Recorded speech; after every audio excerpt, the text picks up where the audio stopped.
আজকে বানাবো ভাপা পিঠা। এর জন্য আমি নিয়ে নিচ্ছি এই যে চাউলের গুঁড়াটা আমি ভালো করে এই যে পাতলা কাপড় দিয়ে আগে চালে নিচ্ছি, একটু পানি আর লবণ মিশাই এই কাপড়টা দিয়ে মশারি কাপড়টা দিয়ে চালিয়ে নিচ্ছি। নেওয়ার পরে এই যে আমি এখন এখানে খেজুরের গুড়, বাদাম, কিশমিশ আর এই যে দুধ আর একটু ঘি নিয়ে নিলাম, ভালো করে মাখাই নিলাম। আর সাথে আমার এই যে নারিকেল আছে, এই যে নারিকেল বাটির মধ্যে কুড়াই নিছে, নারিকেল দিব, দিয়ে আমি আপনাদেরকে এখন পিঠাটা কীভাবে বানায় দেখাইতেছি। এই যে চাউলের গুঁড়াটা আমি লবণ একটু পানি দিয়ে সুন্দর করে চিকন করে আমি ভালো করে চালিয়ে নিচ্ছি। এখন আমি এটা কীভাবে বাটির মধ্যে নিয়ে আমি বানাইতেছি।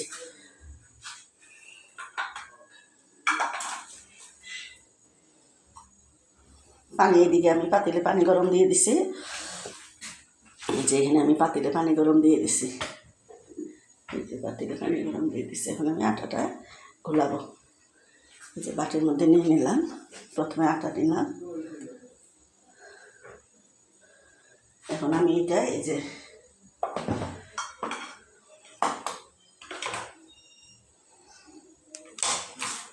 নারিকেল আর দুধটা আমি মাওয়ার মতো খাওয়ার জন্য একটু মাখায় নিলাম।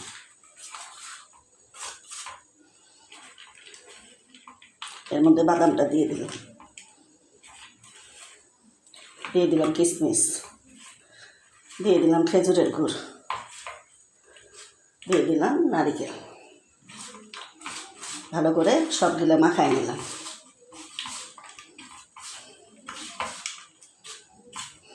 এখন আমি এখানে যে গুঁড়িটা নিয়েছিলাম এর মধ্যে আগে একটু গুড় দিয়ে দিলাম, দিয়ে এখন এর মধ্যে আরেকটু আমি চাউলের গুঁড়া দিয়ে দিব।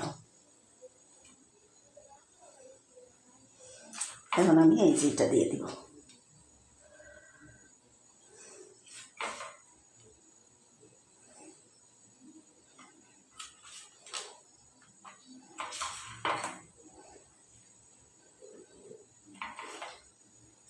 এখন আবার একটু চাউলের গুঁড়া দিয়ে দেব।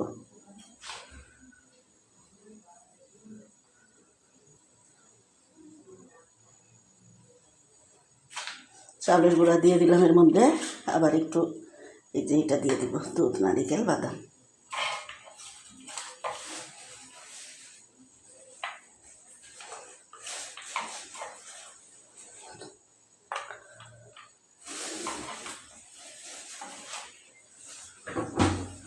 দিয়ে একটু গুঁড়ো দিয়ে দেব।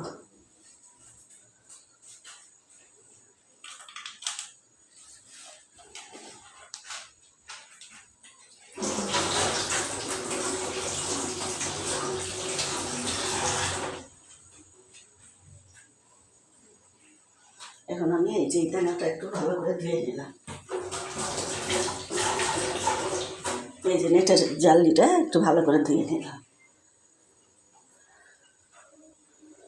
তারপরে এই যে হাতের মধ্যে এইভাবে নিয়ে এই যে দিয়ে দিলাম,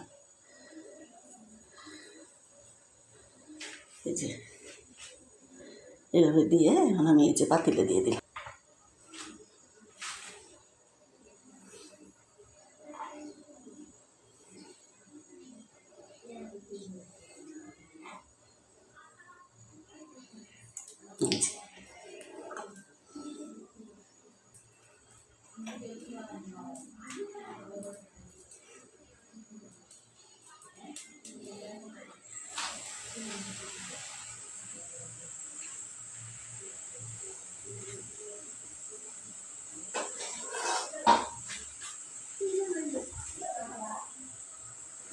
এটা এখন আমি এখানে এইভাবে দিয়ে দিব, দিয়েছি আমি উপর দিয়ে একটা ঢাকনা দিয়ে দিলাম,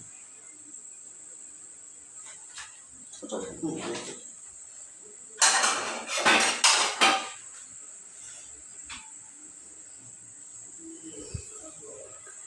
ঢাকনা দিয়ে দিলাম।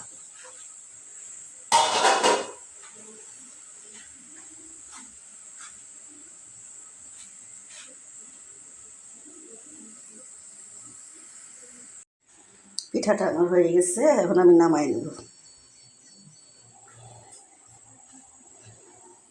ঢাকনাটা নামাই নিলাম।